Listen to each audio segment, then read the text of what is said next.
Alright, this is Galactical Guardians Annual 1. There was a variant cover by Ron Lee which was much better, but they didn't have it, so I had to get the main cover with the Mickey Mouse silhouette in the background.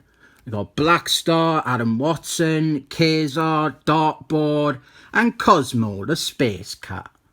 This video is going to be focusing on editing, and in particular this book's editorial team, or rather the person who oversees it all. Senior editor Jordan D. White, aka Gordon B. Shite, aka a hashtag MeToo culprit waiting to happen. I'm going to be looking at this story here. It's only about 6 or 7 pages. It's about Blackstar and Kazar. Kazar is in it as well. And I am a big Kazar fan. I have got all his comics. I've read all of Blackstar's comics too. And the idea is that Blackstar, he has been disgraced. And this story is basically him and Kazar sitting down in a pub having a chat that quickly turns into a pointless argument that is out of character for the both of them. You see, what happened was Blackstar, he killed some Skrulls. That is his big disgrace. He killed some aliens, and unfortunately these aliens were a thinly veiled allegory for border hopping immigrants, and this made a Planet D a big explosion. So this character, Blackstar, the big respected cosmic hero who has fought in horrific cosmic wars and survived planetary genocide and led armies against invading alien forces. This character who has got a huge following, he is just disgraced and sloppy because he killed some Skrulls. And now he's like a drunken wreck who nobody respects because of his one failure, and we're just not meant to remember all the stuff like him saving the universe several times over, or him sacrificing his life to stop Thanius. Meanwhile, Kazar's entire character and mythos have been tossed out the window. You see, clueless Nick Spencer decided to introduce a super diverse, gay Hispanic new version of Kazar who is better than the old Kazar. So you just have Kazar, the real one, you'd have him retire, just like hang up his costume and give the new super diverse one his magic bracelets, the Kwanzaa bands. I'll be coming back to them later on.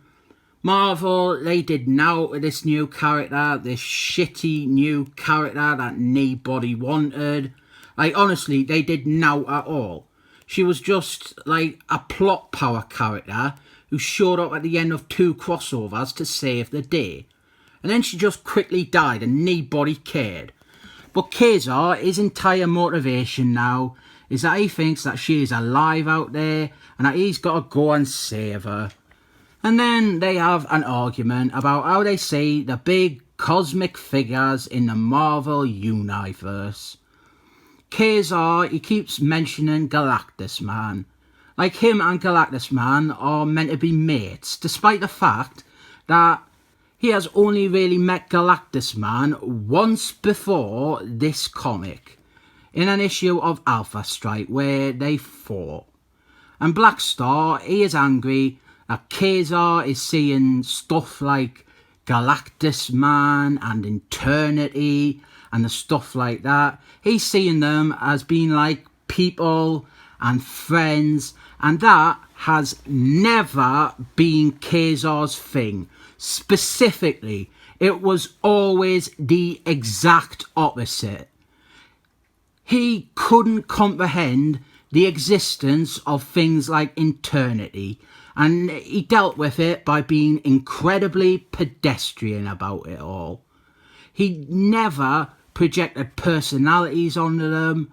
He saw them as more like immovable forces. He didn't see them as people. He wasn't friends with any of them, except maybe Ion and Ion's spawn, iPod, who are both incredibly important to Khazar canon, and they're not even fucking depicted here.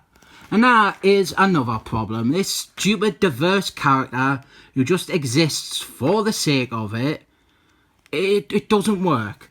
Ion and then iPod, after Ion died, choose who gets to wear the Kwanzaa bands and who is saviour of the universe. Not Khazar, it's not his decision.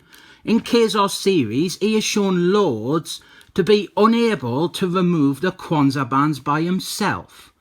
There are at least 2 storylines where the Vilayans have to resort to attempting to amputate his hands because they want the Kwanzaa bands and they cannot be removed from his body. So we've just ignored everything about his backstory.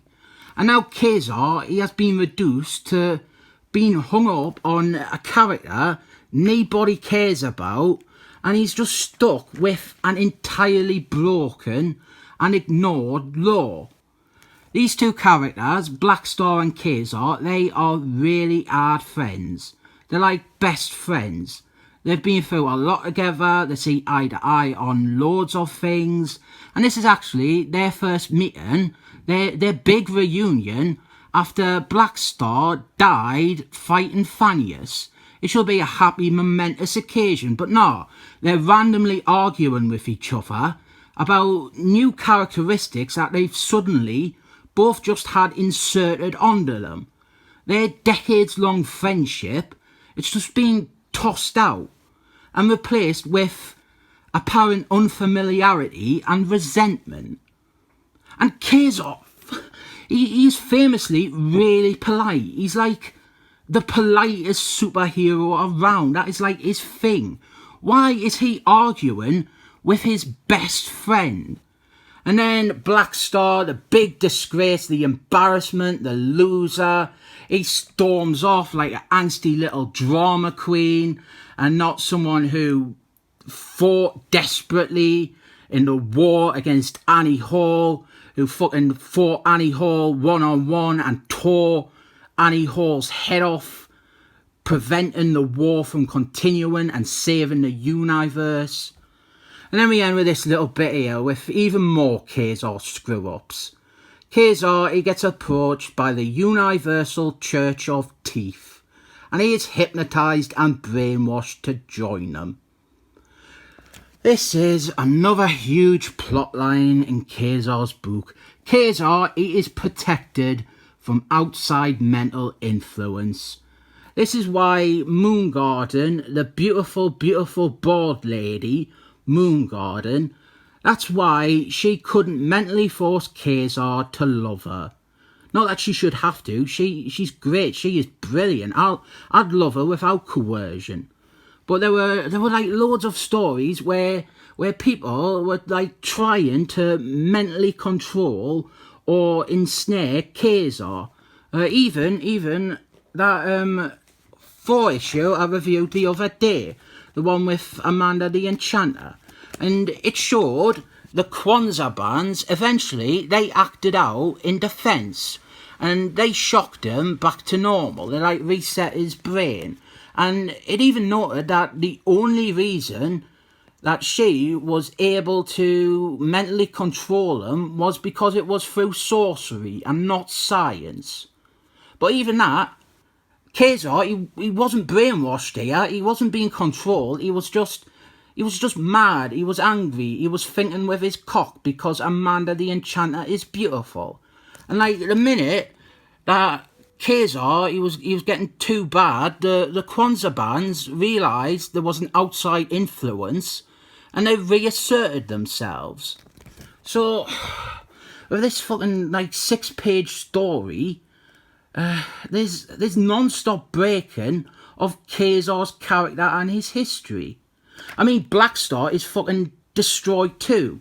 And it's all because of editors, senior editor Jordan D. White. He is not doing his job. This is disrespectful and breaking to so many characters. We had that Captain America and Wolfman thing where It just had a plot beat that was outright ignoring established canon, and in the process breaking a whole bunch of classic Captain America stories and about a dozen characters. We've got the shambles that the Excellent Men books became for the last year.